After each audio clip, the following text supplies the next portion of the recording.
ধসে তলিয়ে গেল আস্ত কুয়ো। চাঞ্চল্য অন্ডালের খাঁদ্রা গ্রাম পঞ্চায়েতের মুকুন্দপুর বাউরিপাড়ায়। ঘটনাটি ঘটে বুধবার সকালে। স্থানীয়দের অভিযোগ, ভূগর্ভ থেকে কয়লা উত্তোলনের পর বালির ঠিকমতো ভরাট না করার জেরে এলাকায় মাঝে মধ্যেই ধসের ঘটনা ঘটে। মঙ্গলবার রাত থেকে বৃষ্টির জেরে মাটি নরম হয়ে যায়। বুধবার সকালে ফের ধসের ঘটনা ঘটেছে। তারা জানান, এলাকার পানীয় জলের একমাত্র ভরসা একটি মাত্র কুয়ো ছিল। সেই কুয়ো তলিয়ে যাওয়ায় পানীয় জলের সংকট শুরু হয়েছে।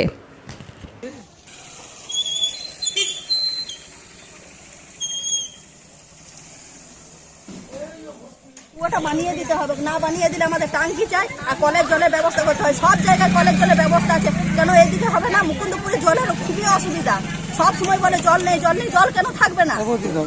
সব দিকে জলের সুবিধা করা হয়েছে, মুকুন্দপুরে কেন হবে না? কলের জলের অসুবিধা, কুয়োর জলের অসুবিধা, খাবার জল, ঢেলাবার জল, সব কিছুরই অসুবিধা আছে। সব কিছু বলছি, গ্রামে কত লোক আছে? গ্রামের অনেক লোক আছে, মোটামুটি 900 লোক হবে, আরো বেশি, হাজারের। এই মুহূর্তে তো জলের সমস্যা বেড়ে গেছে, এখন কি করে জল খাওয়া হবে? বর্ষাতেও বলছে জল নেই, কলের জল নেই। তাহলে কি নদীগুলো শুকিয়ে গেছে? টাইম কলের জল পাওয়া যায় না, এই তো কুয়ো বসে গেছে, তো আমরা কি করবো? আর পুকুর আমাদের অনেক দূর, গ্রামের বাইরে পুকুর, তো কত কে যাবে বলো অত দূর? আপনার নাম? আমার নাম দীপা বাউরি।